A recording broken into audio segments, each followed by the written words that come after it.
is Becky Atkins, and I'd like to welcome you to Harvard Bookstore. I'm very pleased to have Leonard Cassuto here to discuss his book, The Graduate School Mess, What Caused It and How We Can Fix It, as part of our Friday Forum series. A professor of English at Fordham University, Leonard also writes a monthly column for the Chronicle of Higher Education called The Graduate Advisor.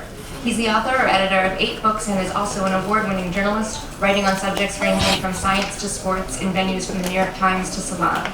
So this was originally advertised, in some of the early advertising, there was some talk of a reading, and I'm not going to do any reading. I don't even have a copy of it. Well, I guess there's a copy of the book, but I invite you to wait for the audiobook, though. I'm sure that Matt Damon will do it.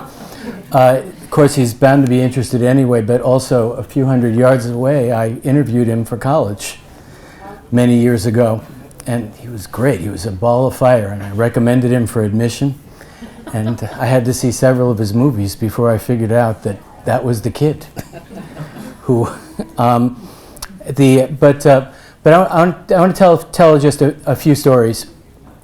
Talk a little bit about what's in this book, and then I want to throw this open so we can have a little bit of a conversation, because I know that there are graduate students here, there are faculty here, and there are people who are concerned about what happens in universities, not just the monolith across the street. So the first story, and these are little stories that don't have morals, but the first one was when I was going out in the academic job market back before I was gray, in the late 80s. I went to the director of the expository writing program where I was teaching. And Richard Marius was the boss then, and he was the best boss I ever had in a lot of ways before he flipped out and did a lot of things to bring down the wonderful workplace he created. But I went to him and I asked him for a recommendation. I had been teaching in expos for about 2.5 years, and I figured this is where I get my teaching letter, because after all, you have all your research letters, but you need to have a teaching letter. And he said, "So, what do you want me to say about you?" And nobody had ever asked. And I was therefore taken aback. I was finishing graduate school, and I had some sense of who I was, but nobody had asked me to how they should describe me. And I just went with the first thing that came to me, and I said, "Why don't you describe me as a teacher scholar?" But right after I said it, and I let it stand, and Richard wrote the letter and he showed it to me afterwards, which is also atypical behavior, which I went on to copy. But I realized after I said it that I was cutting against the grain of what was expected of me, and that this was something that, if I kept it up, was conceivably going to create dissonance with the people who I was applying to work for. And perhaps that happened, perhaps it didn't. I never got to talk to the people who didn't give me a job. But I was reflecting many years over these many years over what I had said then and how I would maybe revise it since. And but that first time was momentous in its way. So that's a story without a moral. The second story, which maybe has a little bit more of a moral, is from last month, when I was on television, and in New York. This wasn't because I'm a great pundit on graduate ed. It was because I happened to be available when somebody from Channel 5 asked if they could have an English professor around to talk about Harper Lee's new book, which hadn't come out yet. But the red meat was on the table. Atticus Finch was known to it was outed as a racist, and they needed to have some people to come talk about that. So I went on TV, and I think it went pretty well. If you want to see whether you agree, you can look it up on YouTube. But towards the end of the segment, the host was bringing it to a close, and so he said, "So what are you doing for the rest of the summer? Publish or perish, eh?" And I was just flabbergasted that I was being asked this on television, but maybe I shouldn't have been. But I was sufficiently. I had at least enough of my wits to say, well, we prepare our courses during the summer. We teach. And when I put the segment up on Facebook, a lot of my many virtual friends wrote to me and said, thanks for saying that at the end. But it's homiletic to put it that way, except that it doesn't really make all that much difference that I said that. It's just, that too cuts across the grain. So it's that abrasion across the grain that is what this book is essentially about. That I think we run a disreputable workplace, and the people to whom our workplace is most unjust and unfair are the people who are least powerless within it, namely the graduate students. And I write this column every month, and I mostly don't write it. I don't usually address graduate students directly because they're getting addressed a lot already. But the people who teach them are not very often addressed. And the people who teach them and who design the programs in which they are taught are harboring, and I guess we are harboring, a lot of assumptions that structure what it is that we do, that result in these workplace conditions that are it's not just disreputable, they're absurd. You know, we're running a workplace where, first of all, there's 50% attrition. And out of that 50% attrition, half of the 50 leave early, which is fine, because graduate school is a strong flavor and it's not for everybody. And if it takes you a couple of years to figure that out, you can take a master's degree and okay, go. You can go and find something else to learn or something else to do. But the other the other half of the people who don't complete, 25% of that first 100, they are leaving in the latter part of their program after years of being of abject suffering in the plain sight of their peers and their teachers. And I think all of us who have ever been in graduate school or taught it or both, you can see the people who you know are not going to complete. And yet, most of the time they're just left there, often because they're doing teaching that the institution needs. And that group, the ones who don't complete but who stay for years and years, they leave understandably embittered and sometimes crushed. But then there's 50% who do complete.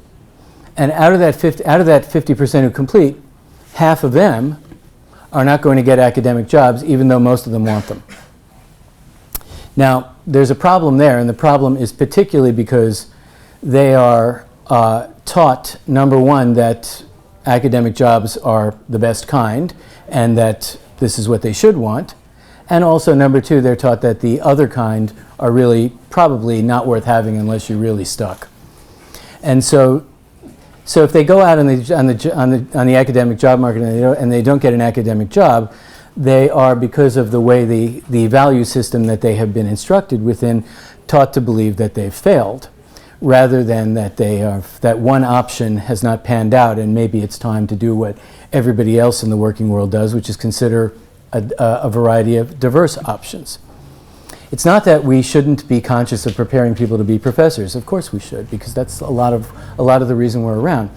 But if we're going to prepare people to be professors, we should really acknowledge the facts on the ground, which is that out of that original cohort of 100, only 25 of them are going to get that.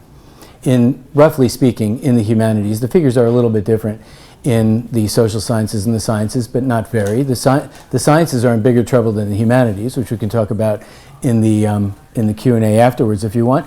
And there are exceptional fields like economics which have full employment, not full academic employment, but pretty much full research employment. But for the most part, the numbers that I'm giving are kind of pretty straight down the line. And so if we're preparing people to be professors with the knowledge that a lot of them aren't necessarily going to wind up being professors, we really ought to be doing something to teach them about the lives that how to prepare for the lives that they are going to lead. And the assumption that we don't have to do that is not simply disreputable, it's unethical. The idea that we are also teaching them to disrespect those jobs that they are going to wind up doing goes beyond unethical to immoral. Because what's the worst thing that a teacher can do is to teach students to be unhappy. And yet that is a lot of what we do. So I'd like to say that there's hope, and in fact there is hope, but a lot of it lies in individual practice. And so after I finished this book, one of its early readers told me that there are 3 books in this book. And he told me what they are, and I'm going to tell you what they are, because I agreed with him, although I didn't realize this at the time that I was writing it. The three books are, number 1, a discussion of how we can do our jobs better, not just teachers, but also graduate students. And so there's some fairly concrete advice about how you can approach a task like advising or teaching a graduate seminar or something. Then there's a second book, because when I was writing that first book, I didn't have this consciously in my own mind, but I had this sense that if you write a book where you're going to beat somebody over the head and say, do this, do this, do this, it's not really going to work very well. And so I do have some of that in me, and there are some of what you might call suggestions. But if you don't if people don't want to agree with your suggestions, they'll just put the book down and that'll be that. And I didn't really want to write a book that was going to be that people were going to disengage from if they didn't want to hear it. So I included a second book in it, which is a history of what we do. How did we get here? The question of how this workplace of ours evolved to this ridiculous place. Because that ridiculous place, I didn't talk about the 25 who do get academic jobs, because out of those 25, that 25%, they'll get academic jobs, but a lot of them are going to be dissatisfied with those jobs because those jobs are they don't look like the jobs that their professors had at the research universities, and they're going to think, well, that's it's okay, but it's not really the job that I thought I was studying for all these years, the job at the research university where I get all the time to research and no time to teach except when I really sort of feel like it. I was giving a talk at Grinnell College last week, a liberal arts college, and somebody said, when I was getting out of graduate school, he went to Penn, and he got the offer at Grinnell. They said, and his advisor said, that's a really good job. You can go anywhere from there. And he's still at Grinnell, and 20 years later, and he's pretty happy. But he had to learn to be happy because nobody was getting ready to tell him that this is a place where he should be. So out of those 25% who actually do succeed in the terms that are laid out at the very beginning, a lot of them are taught that they really shouldn't be satisfied with what they got, even though they managed to come through the gauntlet and claim what's considered to be the biggest prize at the end. So it's even more ridiculous. So the third book within the book is a call to self-reflection and a call to action that all of us who work in universities, including graduate students, can engage in to try to break down the walls that surround this place of involution, where we don't question what it is that we do, except amongst our own, and so we can't get outside the box. And I think that higher ed is in a lot of trouble right now in the United States. That has nothing to do with graduate school particularly. There are some very particular problems with graduate school, but the problems with higher ed go further. And I think that the problems with graduate school and the problems with higher ed both could be solved, ameliorated, worked on, engaged. I can dial further down and down, but we could try to do something if we adjusted our orientation and started looking outside. And I've had a lot of fun doing that in a career. It's not, but I also would say that it doesn't get as much value or reward at my home institution, but we construct those value systems. And value systems are really at the bottom of all of this. That we've got values that need to be visited and revisited. Because I think they're pretty much of a mess right now. And those values, this is the history part, they came over with a research university about 130, 140 years ago. and they have scarcely been questioned since. Graduate school is, the universities are conservative with a small c. Higher education is conservative with a small c. And graduate school is, even by higher ed standards, conservative within it. We've got to do things differently because we're wrecking people's lives. And that it's just unacceptable. And so that's really kind of what drove me to put my fingers to the keyboard. And I hope that the result is some book that's worth reading.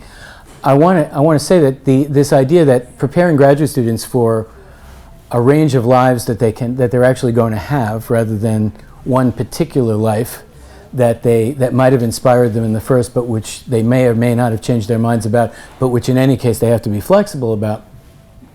That idea occurred to me a long time ago, because when I went to graduate school, I was quite the New York City chauvinist, and I thought, well, you know, considering I only want to live in New York, I don't know if I'm going to necessarily wind up a professor. By the time I came out of graduate school, I wasn't as keen to live in New York anymore, because I was aware that I couldn't really afford it. Nevertheless, I got a job in New York, but I'm not complaining. The idea of preparing graduate students for diverse outcomes, I learned about it when I was in graduate school. Is Chenoweth here? No? Too bad. Because there was a graduate student in my department, English, here, named Paul Erickson, who decided about halfway through graduate school that he didn't want an academic career. And so he changed his dissertation topic to something concerned with rhetoric, and he wrote a dissertation on Daniel Webster's rhetoric, I believe. And he also even turned it into a book. And he went out and he started writing speeches for Al Gore, and then he got out of politics and he started writing some books about things that he was really interested in. And he was a real role model to me. I saw this happening during the latter years of my graduate school and then the first years of my career. And I thought I'd be, when in 1998, Elaine Showalter was president of the MLA, and she devoted her presidency to diverse outcomes way before her time. She was shouted down, essentially, by her membership, who didn't want to hear it, and so the initiatives that she was proposing didn't go anywhere. But she put me on the presidential forum that year before I had done really very much reaching outside of the academy. I hadn't done much writing outside, and I felt that I didn't really belong there. So I got up on the podium and I said, you know, I really feel like I ought to be sticking my head in the toilet here, because I don't belong here. And so instead, I told the story of Paul Erickson and the life that he had made, and how it was in so many ways an exemplary life outside of the academy. And when the New York Times covered this, it was my first time getting my name in the New York Times. And they conflated me with Paul Erickson and said that I was the one who had written the dissertation on Daniel Webster's rhetoric and had done all these things. And I was mortified. And the chief reason I was mortified is because in about 1994, Paul Erickson died of an asthma attack. And I was really just, I thought he was going to be my friend forever. And I dedicated that talk to him. And there's a lot of ways which he's in this book. And I wrote to that New York Times reporter and I said, you know, if professors are unfriendly to the media sometimes, maybe you're giving them a reason why. But the mistake's still out there because you can't correct it except by looking like an idiot. So I'm correcting it here. Paul went here, we shared an advisor, and I hope that somewhere he can see justice done at last. But I don't want to end on a down note. The book is hopeful. And the book's hopeful because we are actually in a position, particularly in the humanities, to change our destinies. The humanities and the humanistic social sciences. The sciences are in a box because they operate according to an economy of scale where the smallest unit is a lab. And the purpose of the lab is to get grants, and the purpose of grants is to get publications, and the purpose of publications is to get more grants. And it's a hamster wheel that American scientists don't know how to step off. Humanists and members of the humanistic social sciences do not have that problem. We can fix it. And the not-so-secret solution to how we can fix it by working together. So that's what I have to say. And except that my experience in talking about this book and road testing its ideas has been that the most interesting ones come out in the conversation. So let's have one. I'm a graduate student here at Harvard Physics. So would you just say the book is mostly written for people in the humanities, or are there suggestions also for science students as well? Well, you should buy it. But what I'm going to tell you is, when I first proposed this book, I actually had in mind a very wide ambit of fields, and the editor who acquired this book, Elizabeth Knoll, Elizabeth? No. Elizabeth works for the provost's office now. And so Andrew Kinney inherited the book. And but Elizabeth took me through the proposal stage. And she agreed with me that we needed to address a lot of fields. But when the readers' reports came back, they said, why don't you restrict this to the humanities? And both of them said that. And so the book is nominally focused on the humanities, but actually I used every moment I could to try to escape the ambit of the humanities and try to say things that are really broadly true of higher education, of graduate school in general, and in the last chapter, higher education in general. That said, what I just described about the great hamster wheel of American science, that's not in the book, because that is something that's peculiar to science. What I would tell you is that what I would hope is that if you read this book, you'd see yourself in it, but you won't see your whole self in it. If on the other hand, I have had humanists come up to me and say they saw their whole self. So, which is in its own way a compliment, and in another way a reflection, literally, of the distressing state of affairs that we are facing in this business that we run. So, as a former faculty member, actually in the sciences, one of the issues that I encountered in working with other faculty, trying to address some of the issues about, where do PhD graduates go after they get their degrees, was resistance. I mean, their idea, the focus was on, in some sense, recreating their career trajectory.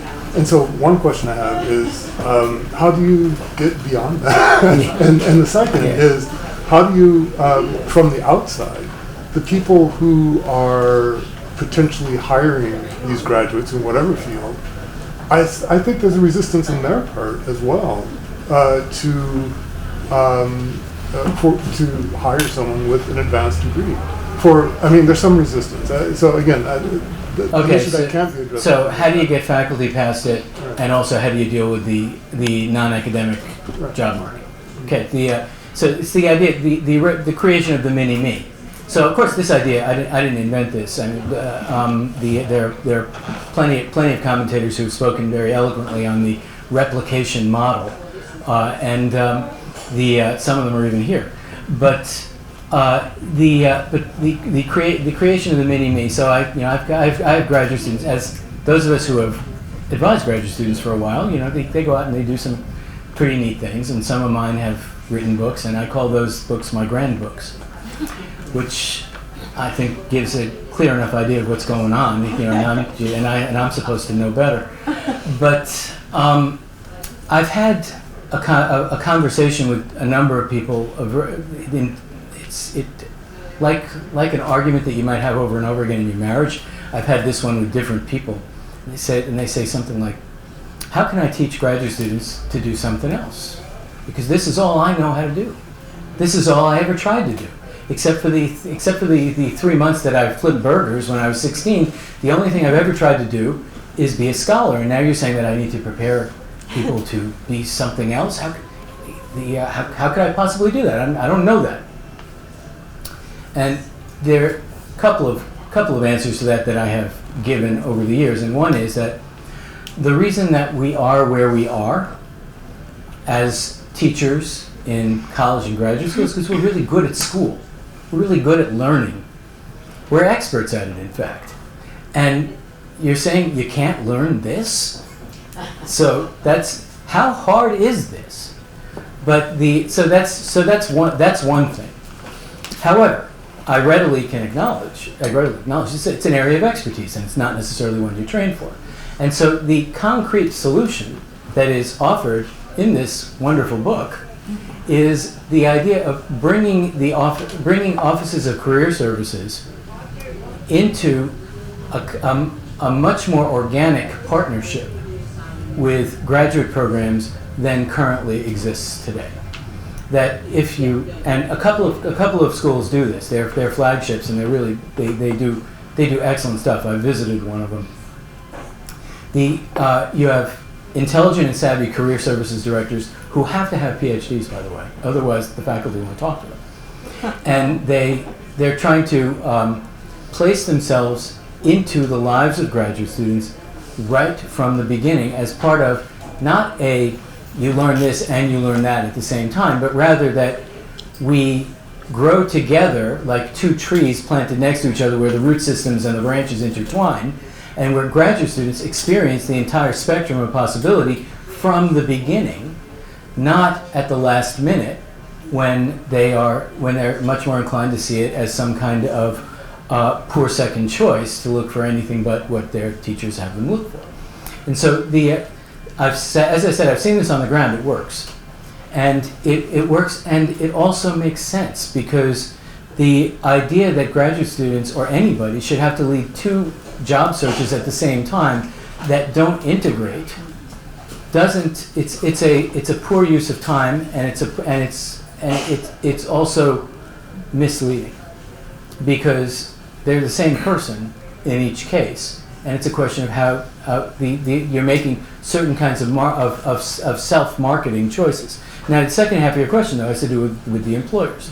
And yes, there are employers who harbor stereotypes, some of them misguided, about what a PhD can bring to the table. But there are also employers who have experience hiring PhDs. And I would say that this is also a job universities educate.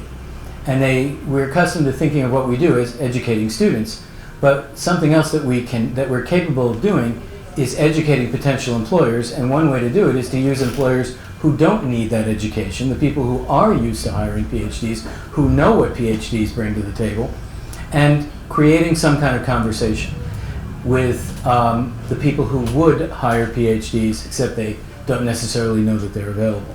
That is not so much active selling, but outreach. Trying to do kind of extension school to teach potential employers about what PhDs have to offer. This is a form of outreach that people who work in the university can engage in, and it can increase the tolerance out there, not just tolerance, but the desire for PhDs, who, by the way, one of the more eloquent of the people who is accustomed to hiring PhDs, who I've spoken to over the years, he loves to hire PhDs. He's retired now. He says, they have this great skill set that somebody else paid for. And he said, we like to start them in middle management, and they shoot right up. And you can get them for much cheaper because they don't know shit about what they can command. So that's a big company, by any chance? It sounds like no, not that big. Fairly. More than they hit that company. The guy ran a company. 300. No, 50 to 100 actually. In this case, I think about 70. I meant the number of employees. 70. I think he said 70. It was a PR firm. The two programs with the good career guidance, are they in the book? Yes, Louisville and Michigan State, both public. Hi, I'm a PhD student in neuroscience, and I'm really open to the idea of an alternative career. It's exciting, and I haven't completely pegged myself as someone who will be an academic for life. But I'm also scared to express that opinion to advisors and people in my circle because I feel like it reflects poorly on me. And I feel like perhaps if they see me as someone who isn't 100% gunning for that academic research position, maybe I'm not a good place to invest their resources. What do you say to someone like me? Yeah, well, now that Oliver Sacks has died, his job is open. If you can describe it, you get it. But it's a tough problem because yes, there's a I would like to say my first thought was, when I first started doing this kind of reporting, I would hear stories about how, and I'll get to your question in a minute, but of somebody who would report to his or her advisor, hey, I got a job offer at a liberal arts college, and the advisor's face would fall.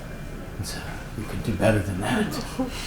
And I thought these stories have to be urban legends in this day and age. They can't be anything but they're not, and they're especially not in the sciences. And so that's not an example. That's not the example of that your question is asking about. But it speaks for the difficulty of the cultural change, particularly in the sciences, where not only is the replication urge strong, but the job description is narrow.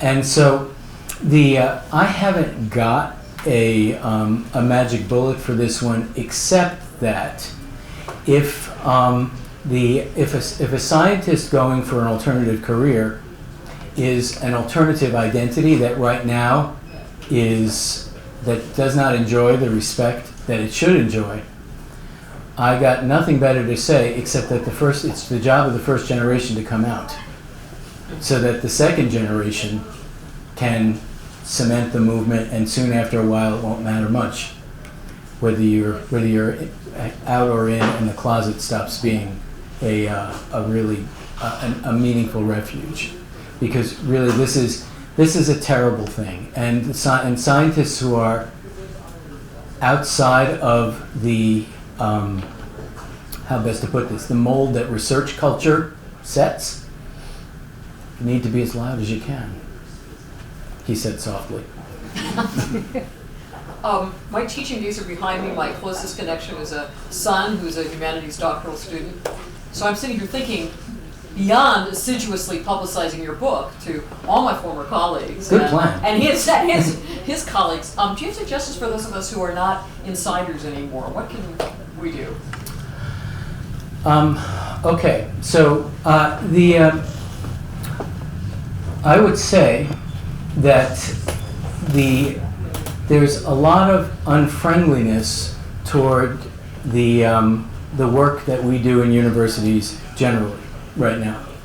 And I think that unfriendliness is, first of all, not without reason. And there are a lot of historical reasons why the professoriate is disrespected and seen as elite snobs in the United States. There's a long history of anti-intellectualism. There is also, I'll give one kind of interesting, one interesting, maybe not so obvious historical point before I actually try to address your question. But I want to show how deeply rooted this can be.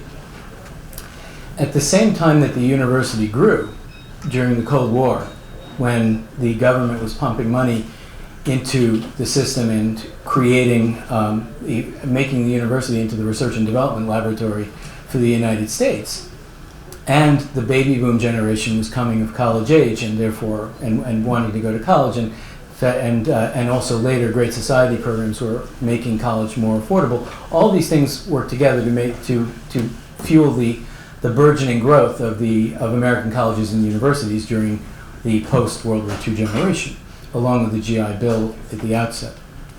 All of this was democratizing the system as well. But at the same time, during the early Cold War years, during the Red Scares, the university became an insecure place to be. So, along with a lot of other workplaces, and a lot of faculty members at state universities, most of them had to sign loyalty oaths, and there were tenured professors who lost their jobs because of views that were perceived as heretical. And it's the last time that tenured professors lost their jobs in quantity, and it created an understandably chilled atmosphere. So at the same time that academia was enjoying this unprecedented period of prosperity, it was also being affected by the kind of Cold War paranoia that was that was present throughout the culture. And in the case of professors who were accustomed to their version of whatever they wanted to, whatever their version of academic freedom was, it threw American academia into a defensive crouch at the same time that more and more people were becoming professors. So the first set of values that they were learning was keep your head down and do what you do, but keep out of public view. And so in terms of creating a public discourse, it's a discourse of separation and enclosure, because you want to do your job the way that you care about doing it, but you don't want other people to see you doing it. And if you're talking about creating information, the largest ever generation of American professors came of age at a time when they were taught not to go public with their work. Even though some of them, of course, did, and there was a time when the public intellectuals like Lionel Trilling were doing very well at this time. But for the most part, professors are taught to keep their heads down, and their students were taught the same thing. And even though the conditions that may have made that decision logical in some ways no longer obtained, the customs were passed down. That's one, and so you have professors who see themselves as aloof, even though they don't even know the origins of some of those ideas. But the very origins of that is that academia began in Europe as a cloistered vocation, and so we have a lot of habits, a lot of precipitate from that. Even though by the time European academia was transferred over to the United States in university form, it had already secularized. They had their own clerical legacy, and we've got our own refracted version of it. So there's a lot of baggage, a lot of accumulated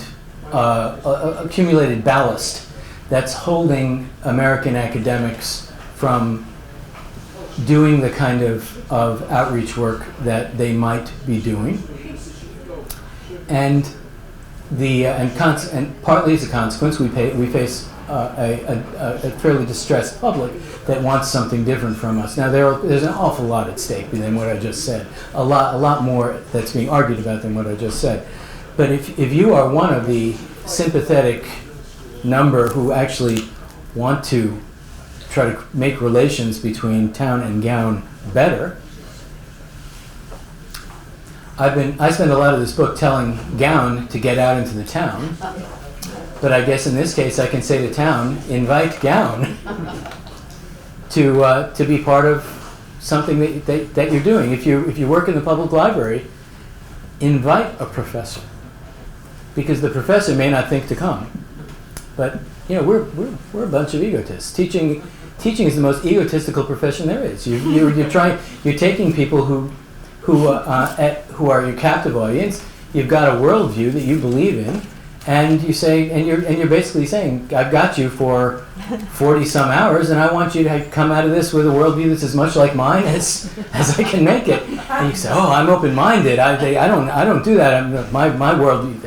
I think that people should think what they want. But if you think that's not a worldview, ask a fundamentalist. So.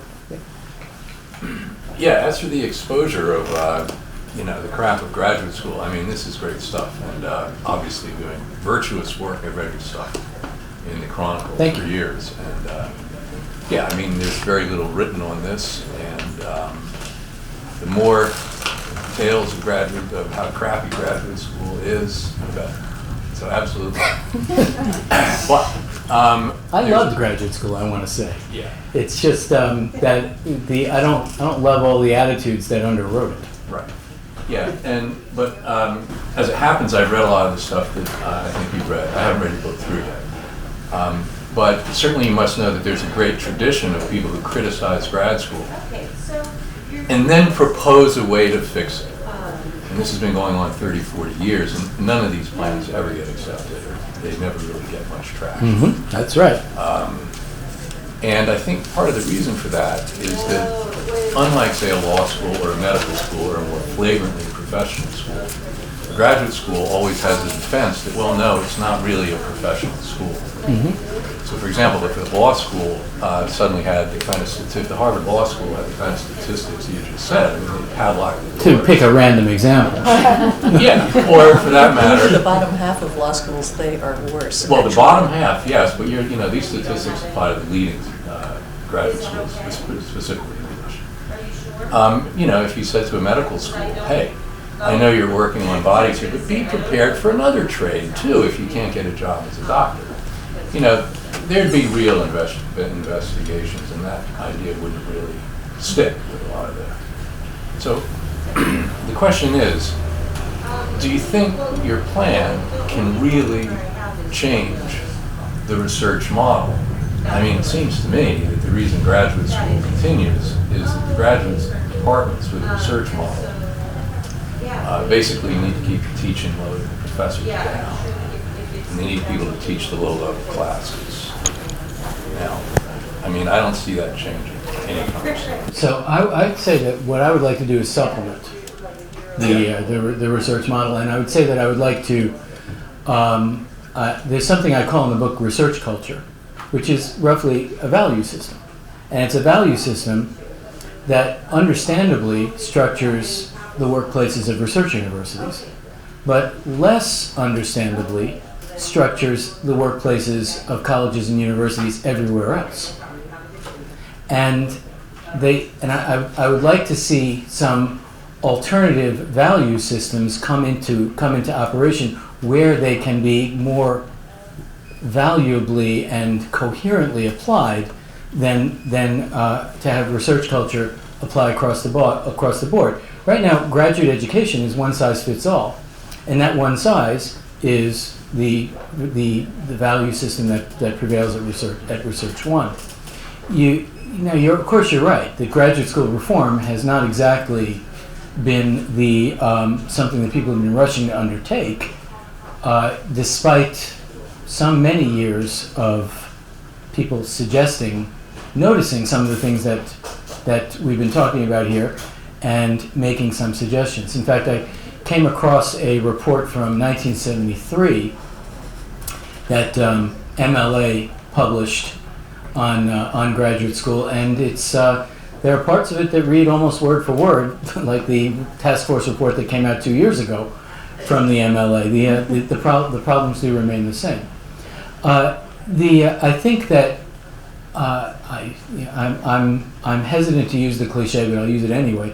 I think that we may be near a tipping point here, because the system is so absurd, and the competition for resources is becoming so great that I think that there's more of a willingness to hear now than there has been, even 15 years ago. Whether that's true, I think time will tell. But if we don't change from inside, we'll be changed from outside, and I don't think anybody relishes that prospect.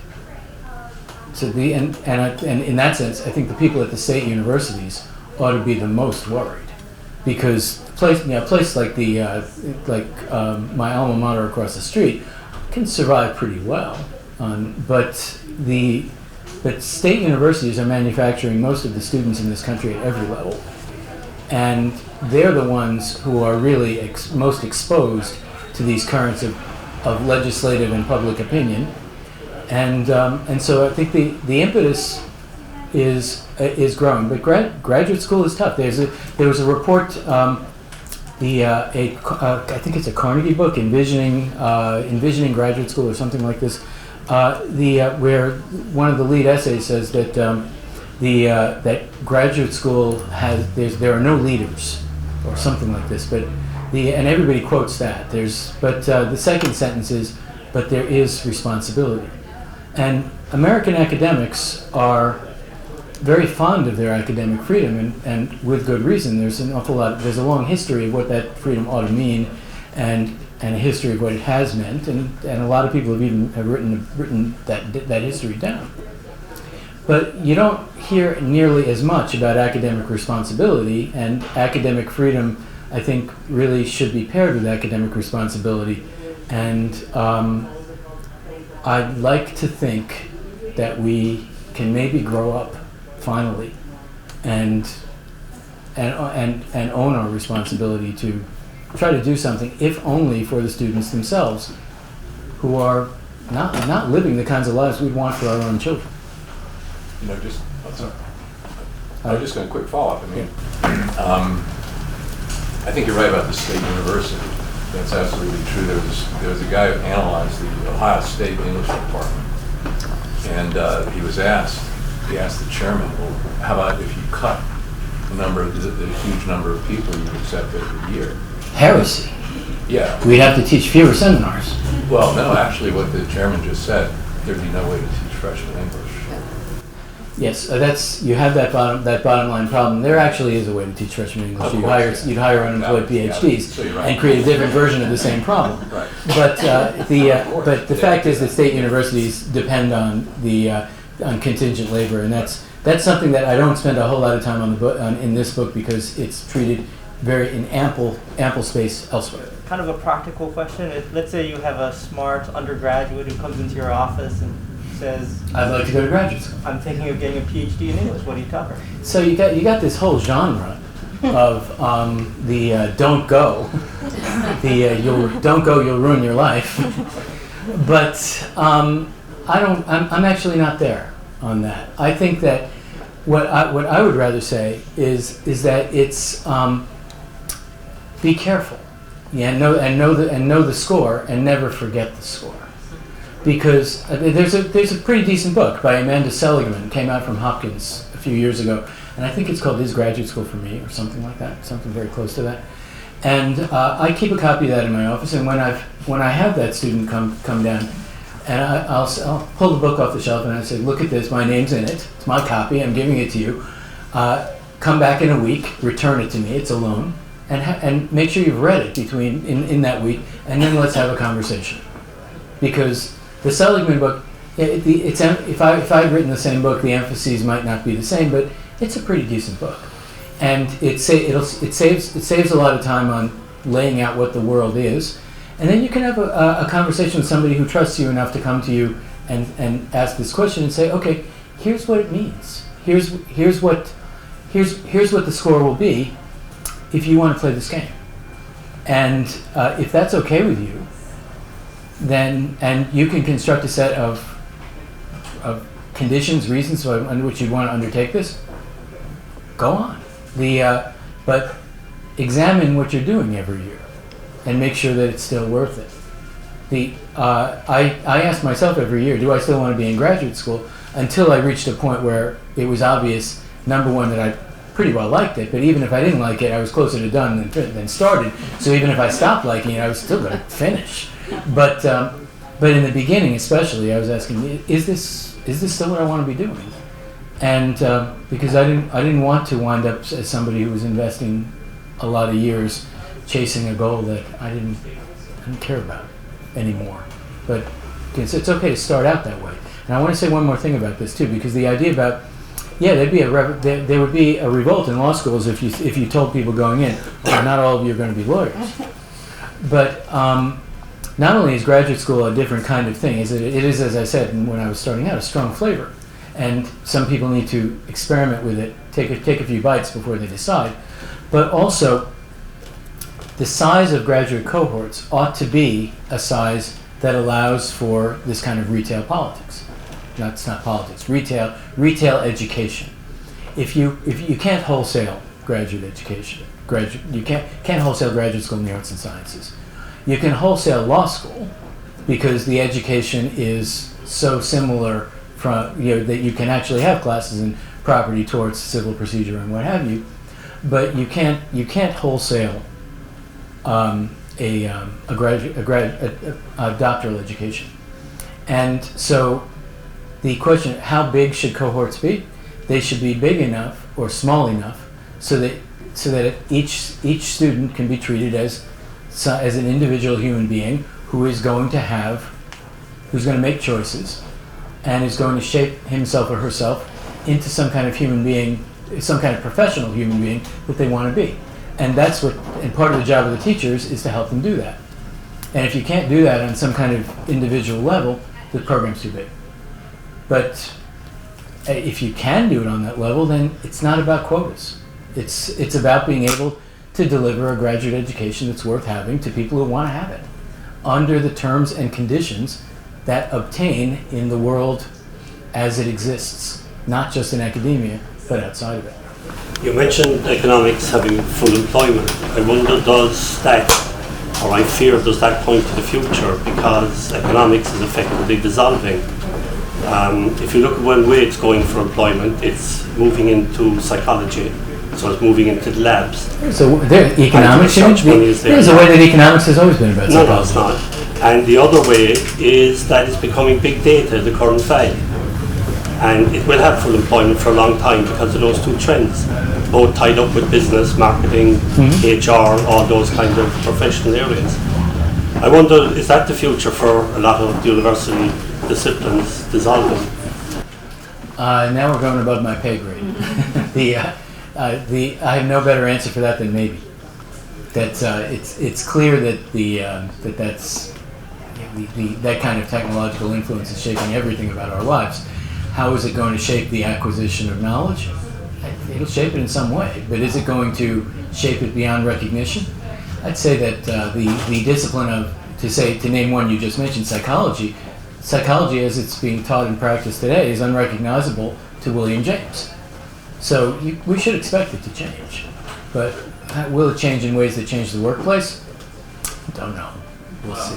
So at various universities, there are movements to unionize graduate students. There's one going on here at Harvard.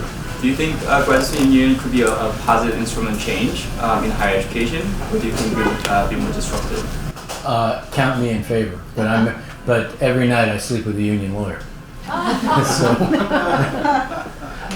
However, the union lawyer I sleep with has had this to say. She says that if there's a union in a workplace, it's a sign that something has already gone wrong, that needs to be fixed. That the best workplaces don't have unions because there is a shared understanding between labor and management about how they can serve their own best interests by working together. And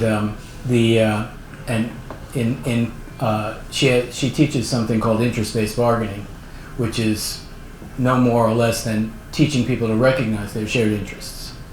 The interests of professors and graduate students should not be as divergent as they are, but they have gotten to a point where I think that unions are long overdue. And if that means that there's something wrong with the workplace, that's what I've been saying. So thanks for having me. And it's very different in America than Europe as well, because in America people are very concerned that he wears several days he's wearing the same clothes. That is not acceptable to Americans. In Europe, they don't think twice about that. Well, I'm not going to go there. Get your mind out of the gutter.